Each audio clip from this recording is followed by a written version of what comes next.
Hello. All right. Today we are going to be talking about how to read a franchise disclosure document. We're going to, I'll be doing this weekly, right? So you can get a pretty good idea of how to read one and kind of what's in them. I'm going to focus more on the financial and some of the data-driven ones, the quantitative items. You want to go through the whole thing, obviously, and read it. You can use my app, app.tracerfranchising.com. I call it an app, and really, it's just for your on your desktop. It doesn't work very well on your phone, but it takes you through how to read this step by step, all items of this. And then, of course, before you purchase the franchise, you want to have a franchise specific attorney review the entire document as well as the contract called the franchise agreement, um, because you always want a legal expert to review these, right? But this is a good way for you to be familiar with it and to get a good idea of kind of what's in it and what you should be thinking. Okay, so I'm going to go through this. And the first thing to note, let's go down to, you can see this is the 2025 FDD for 1 hour heating and air. Great franchise, part of a platform of home service franchises that have been around for a while and they all do really well. So that's nice. You know, you have a big team behind you. Table of contents, right? You can go through, and what we're going to look at today is the initial fees, so item 5, other fees, item 6, item 7, the estimated initial investment. We're going to look at item 12, the territory. Item 19, the financial performance representations, where we'll spend the bulk of the time. And item 20, outlets and franchisee information, because that's super important. Okay, so let's go down. Let's start with item 5. Okay, so item 5, the franchise fee. You can see it is $43,000 plus 43 cents for each person above 100,000 in the franchise territory. So this tells us a couple things. One, the franchise fee, the average franchise fee is between $40,000 and $60,000. So this is on the lower end. Obviously, a territory is going to be 100,000 people in population. And then if you want to go over, they probably do it by zip code. So you're going to get zip codes that probably add up to like 102,000. So they're going to charge you 2,000 times 43 cents plus the $43,000 for that, right? Okay. You can also see that if you have an HVAC business that you want under the 1 hour heating and air brand because of all the things that come with the franchise, it's only $5,000, right? Because they know that you know what you're doing. Okay, so that's interesting. And then you get into kind of the required payments, right? Addition, right? Potential forgiveness, the franchise fee. Oh, sorry, this is still the conversion package. Existing franchisee discount. Okay, so it's you get 30% off your second and subsequent territory. That's great. They have a military discount. If you're active personnel in the American or Canadian Armed Forces, will reduce the franchise fee by 30%. Okay, nice. As well as veterans. Okay, great. They have first responder discount. Did I miss one? They have a diversity discount. They have a deadline extension fee, right? So these deadlines are usually pretty generous. And the only reason you would ever hit a deadline is because you're just not doing anything, right? So especially with these mobile businesses where you don't have to wait forever for to find the right piece of property. This is just there to keep you to make sure that you don't just buy the franchise and then don't do anything. Pre-opening training fees. There's no training fee for a key person. So this is your manager and yourself. However, if you request and agree to accept extra trainees, so they could charge you extra, right? If you take someone to the owner's training, it looks like there's up to 2 people, but if you want more, they're going to charge you for it, right? Uniformity of fees.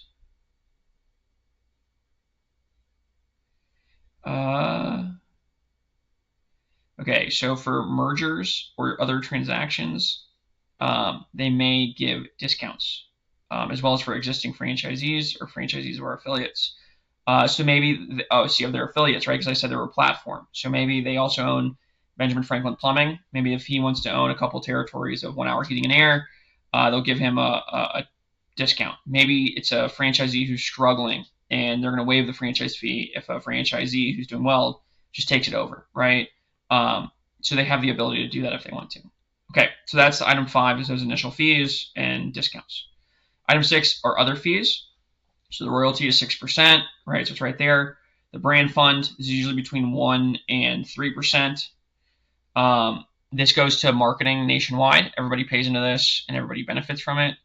And so it seems to be a sliding scale down, 1.5% for the first 5 million, 1.25, 5 to 10, 1%, 10 to 15.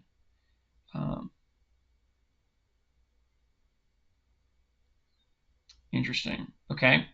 And this looks like you'd have to ask if this is per franchisee or per territory, right? Because one territory is probably not going to do 20 million, but one franchisee with multiple territories could, right? So you'd need to know kind of the answer to that. Local marketing, we recommend but not require. So, okay, hey, you should budget between 8 and 12%. I would budget on the high end for my projections, okay? Grand opening, okay, so here's 18 grand towards grand opening. Infringement, don't, right? Basically, this is just don't go into other people's territories, right? Otherwise, they can fine you.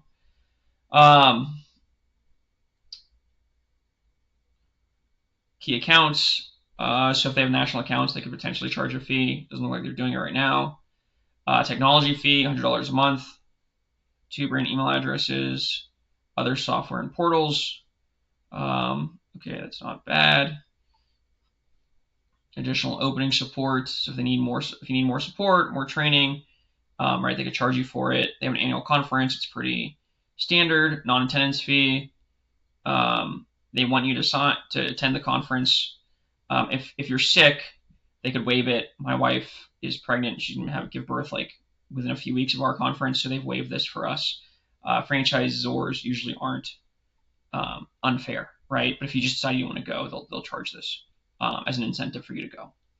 Call center, currently $2.05 per call and $29 per call. That results in a booked customer. Okay, it's not bad. That's so that you don't have to answer those calls yourself. Renewal fee, that's cheap. That's good. $5,000. Transfer fee, $10,000.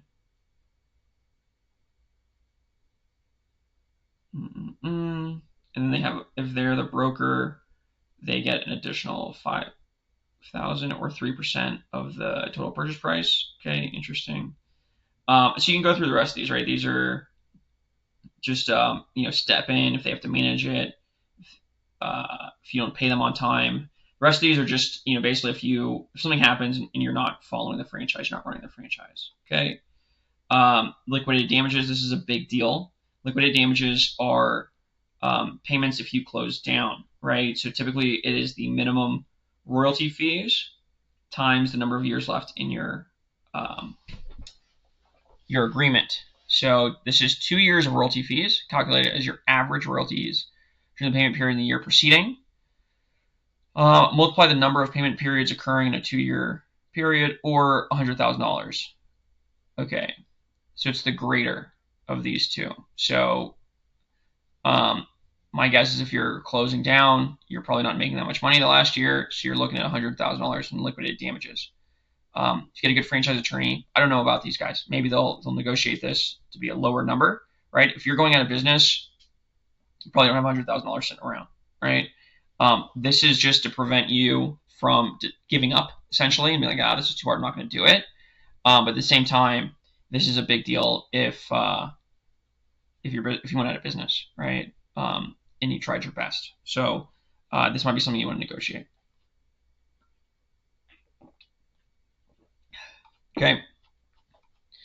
These are all the notes. You can go through these. Item 7. This is a conversion franchise. I'm not going to go through that. Most people aren't doing that.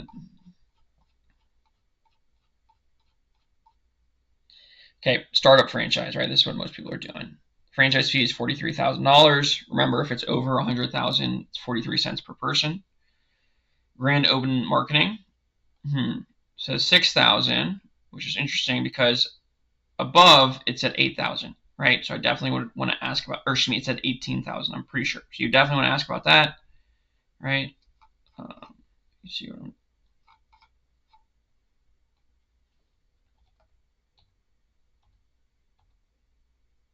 Oops, going the wrong way.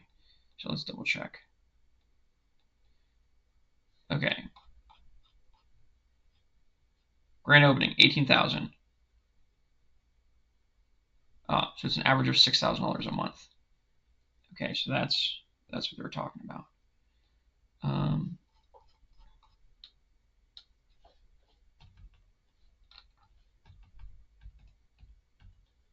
So this is, yeah, so this is a little misleading. This is $6,000 a month. Okay, so this should be $18,000. Rent or lease or real estate. This is probably for 3 months. It's usually how they do it. You're gonna want to look at your area, right? Because if you live in Augusta, Georgia, or you live in Los Angeles, California, these numbers are gonna be significantly different, right? So this needs to be something that you verify yourself. Leasehold improvements, same thing. Computer technology systems and software. We'll look at number 6, but this is probably the same for everybody. Office equipment and furniture, probably not that expensive, right? Go to a Goodwill Restore and buy used furniture, and it's not a big deal. Tools and equipment, I'd probably go on the high end. Vehicles, I'd probably go on the high end. Vehicle upfitting, probably go on the high end. Signage, high end. Office signage. Travel expenses, initial vehicle inventory, insurance. You probably want to get a local broker, right? Especially since you have all these vehicles on the road. Where I live in Denver, very, very, very high insurance, right? So this is definitely going to be way higher. I moved here from Little Rock and it was 3 times more expensive, right? So I can't imagine what it would be like commercially. So this needs to be verified locally. Startup supplies, professional fees, and licensing. It's a big deal. Vehicle registration fees, decals for consumers, telephone, personal tools, full-time general manager or operations manager. This is for 3 months, right? Almost always. So that tells me if you don't think you're going to break even in 3 months, you're going to need 100 grand for the first year, right? And then $90,000 in working capital for the first 3 months. Okay, so I mean, some of these I would probably expand. I would want to know, okay, you must own or lease or buy at least 2 vehicles. Yeah, so these are important. Trainings in Phoenix. This is a big one. You or your employees must be required to obtain certain licenses or permits. I need to know what licenses and permits those are. What happens if I don't have it? What happens if I don't hire somebody or the person I hired who has it quits, right? Do I just go out of business? Like, that's a big deal to me.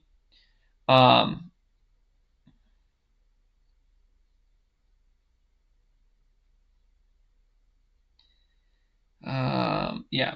Okay. So you, again, definitely want to go through these. But I would also want to know how much of this is insurance. I don't know if it's any, right? How much of this do you guys get paid up front versus you get paid 30 days later because you're invoicing homeowners, because that's going to affect your cash flow. So maybe you actually need more working capital if you grow faster than you think, right? Because growth in a place where you're not getting paid instantly could kill the business. So there's a lot of questions there. And then I would want to go through each of these line by line with a bunch of franchisees who started recently, especially if they start in the same state as me, and say, hey, how much, tools and equipment, how much were vehicles, how much was insurance, did you have to upfit your vehicles or were they fine the way you got them, how much did it cost to wrap your vehicles, has inventory increased, right? There's a lot of inflation, a lot of stuff's metal, and metal prices sometimes can go crazy. Yeah, so I would, 100%, I'd want to validate pretty much the entire each line by line, especially is this an accurate amount of money that I need to pay a full-time general manager or operations manager, to make sure that I have enough cash coming in, right? So the low estimate assumes the principal owner of the franchise business will devote full time to the supervision and management. High estimate assumes it will be owned by a non-owner. Okay, so, and that's the other thing, so that's kind of interesting. So they have the option where you could have a full-time general manager, so you're not in the day-to-day of the business, right? That's what this is. If you are going to be the owner-operator and be the general manager, then you obviously don't have to pay that. Okay, so that's what that is, and it's in there. The notes are in there, so that's interesting. Okay, okay, real quick, let's look at item 12, which is the territory.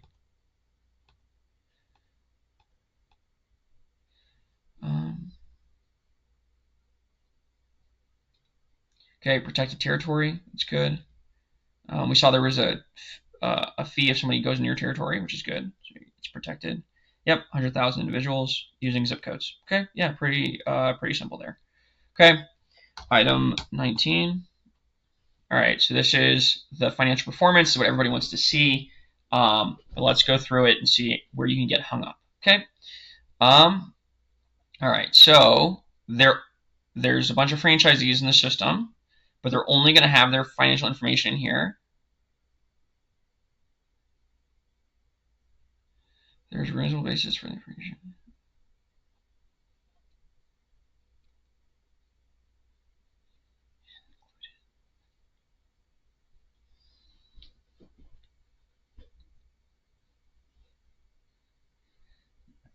Okay, this is just legal stuff. This is historical information for 1 Hour Heating and Air for the 2024 fiscal year and prior years. As of December 31st, 2024, they had 103 franchisees in 411 territories. So the average franchisee has about 4 territories. Table 1 and 2 presents information on 86. So that means, what is that? 417 aren't included for 359 territories that were in operation for the entire 2024 fiscal year. So excluder of 15 franchisees that opened in 2024.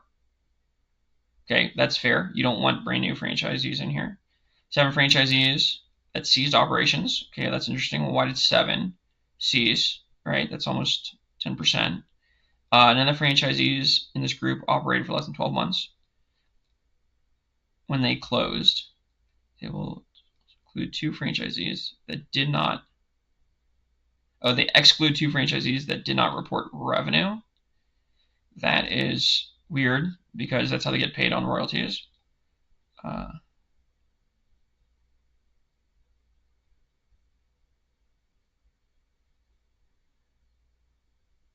then the rest looks like some of these added territories as well as had closed down one of their 2 territories. Okay, so some maybe they just had territory that they were losing money on. Okay, so the first thing we look at is gross revenue by territory by quartile. So you have the top 25, the 25 to 50, 50 to 75, bottom 25. 22 franchisees for 37 territories. That's interesting. So their top 25% had less than 2 territories on average. So they're just working the hell out of their territories. Very interesting. Average gross revenue per territory was 3.3 million. Okay. So even though these 21 franchisees with 91 territories, right, that's more than 4 on average, right? So if you multiply this by 2, you're getting 6 million. If you multiply this by 4, you're getting like 5 million. So it seems like really concentrating and doubling down on 1 or 2 territories is will make you more than buying 4 territories and being spread thin. That's kind of how I'm seeing this. Very cool. And then look at this: 21 territories for 126, 21 franchisees for 126 territories. That's like 6 per. That's only $1.2 million. 6 times, that's 3.6 million, right? So these guys across 6 territories on average are doing the same as these guys who have an average of like 1.5 territories, right? So it's interesting. Highest gross, right? They have a guy in here doing 6 million. Nice.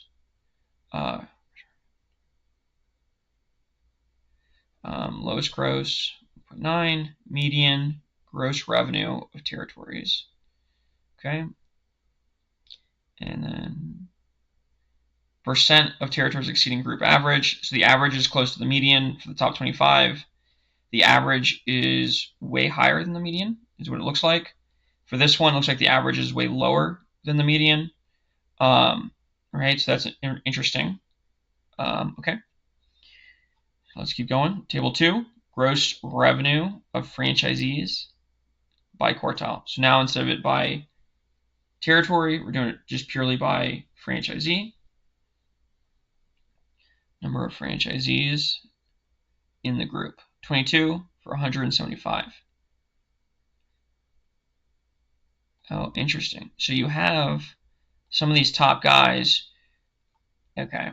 What this tells me is probably some of these territories that are doing really well, their owners also own territories in some of these other quartiles, right? So when you add it all together, right, they actually do own a bunch of territories. Okay, so that's interesting. So basically what it says is there's going to be you're going to have a couple territories that are just crushing it, a couple territories that are doing okay. But, if you have enough territories, right, this is like 6, right? 6 times 22. It's more than that. 7, 14, 8. It's like 8 territories, right? These guys have 8 territories. The highest guy's doing $40 million, right? Pretty impressive. I wonder how many territories he has. Second quartile, these guys have like 3. They're doing about $3 million a piece. These guys also have about 3, doing $1.4 million a piece. These guys look like they have about 3 as well, a little bit less. So, I don't want to know, okay, I want to talk to somebody from each of these, probably a couple guys from each of these quartiles, and know what's the difference between, they just obviously have way more territories, but all the rest of these have on average about the same amount. What are they doing different, right? Is it the owner? Is it the territory itself? Is it the geography, right? I don't know. Like maybe people just pay more for HVAC in some parts of the country than others, right? So I don't want to get to the bottom of that. And percent exceeding the group. So this average is higher than the median. The average is lower than the median here. Average is lower than the median. Average is lower than the median, right? So what that tells me is there's a couple guys in all of these that are dragging the averages down. Okay. System-wide sales.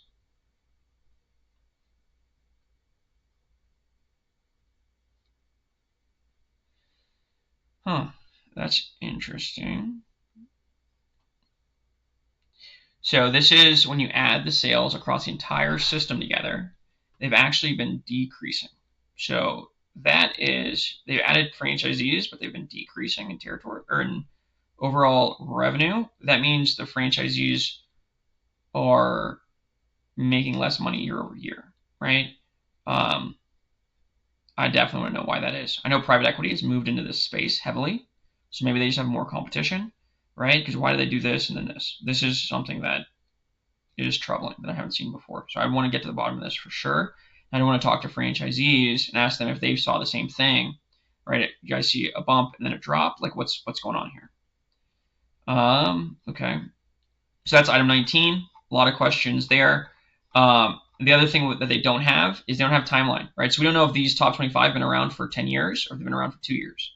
So it's something I'd really want to talk to is I want to talk to franchisees who've been around for 1 year, 2 years, 5 years, 10 years, and see what that trajectory looks like so that I could properly model out what my first 3 years look like and make sure I have enough working capital, make sure I know when I'm going to break even, make sure I know how much marketing, right? Because maybe I'm profiting $100,000, but maybe I need to increase my marketing spend the year after by $100,000, in which case I really didn't make any money, right? Because all that money's going back. So I know I need a salary for 2 years, right? So all that stuff, this doesn't tell you any of that.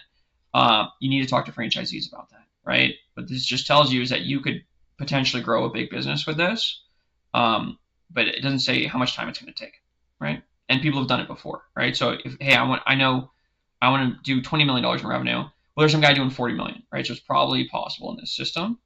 But you need to talk to the people who are doing $20 million or more and ask them how they got there. What does it take? How long does it take? And do they think they could still do it now that it seems like sales are decreasing year over year? So have I missed the boat for this industry, right? Those are all good questions that you need to ask during validation. Okay, so let's move on to item 20. So this is the outlets and the franchisee information for the last 3 years. Okay, so what we saw, we can see a net positive growth over the last 3 years for franchise-owned businesses. So their system is growing net. It looks like they sold or closed down a couple company-owned units. Not really a big deal. I would just ask them what happened. And then these are transfers. So there's some transfers. Let's see. In 2024, they had some transfers, definitely. 46, 21, 24. Not necessarily a bad thing. There's nothing wrong with selling. Especially, you don't know, like, was this 30? Was just one guy who owned 30 territories and had a huge exit? I don't know, right? So maybe you could ask about that. Probably not that important. And then this now has the years by state. Outlets at the start, outlets opened, terminated, non-renewed, reacquired by the company, ceased operations for other reasons. Basically, they shut down. And then the net. Okay. So I just like to go down. I mean, look at your state, but I like to go down and look at the totals. Okay. So 30. So in the last couple of years, 341, 16 were added, 352, 52 were added, 385, 37 were added. Okay. It's pretty steady pace. It's pretty good. It's not too big where they can't support them, but it shows that there is interest in growing the franchise. Terminations, 3, 4, and 6, 2024. Non-renewals, right? So if this franchise is doing so well, why are these guys not renewing? And then ceased operations for other reasons, right? 7 and 2. Was this just one franchisee who owned 2, or was it 2 franchisees, right? So if I add this up, I have 2, 5, 11, and then that is less than, right? So 5% would be 38, would be like 14, right? So it's less than 5%. So that's fine, right? That's kind of normal. Anything less than 5%, I don't really worry about too much. Anything between 5 and 10, I want to get to the bottom of it. Anything over 10 is a deal breaker for me, right? If more than 10% of your franchisees are shutting down, something's wrong with the industry or something's wrong with the franchise. Okay, so that's it, right? So that's the state of company-owned territories. Again, not that big a deal. New franchise outlets. These are just ones that they've sold. And then, okay. The other thing that is not in here.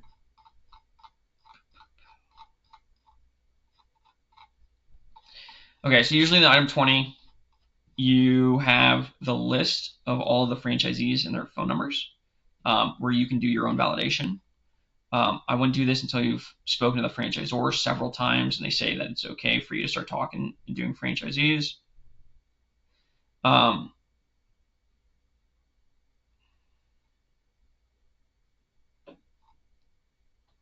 Oh, it's right here.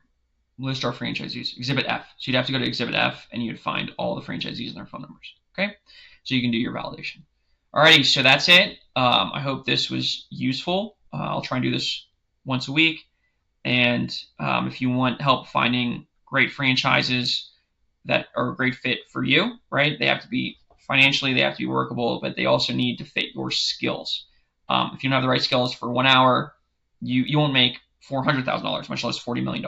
Okay, so I'm here to help you with that. I'm here to help you with the research process, really in-depth research, help you find funding, attorneys, CPAs, all that stuff. And then if you need anything after the franchise, I'm always here as well. I own several franchises myself, and maybe I could help with at least sympathizing, right? Because owning a business is hard, and even if you're in the best system, you're gonna have bad days. So yeah, I'll be here for all of that for you. Okay, feel free to reach out, tracerfranchising.com. You can book some time on my calendar, and we'll have a conversation around franchising. Alrighty, have a great day.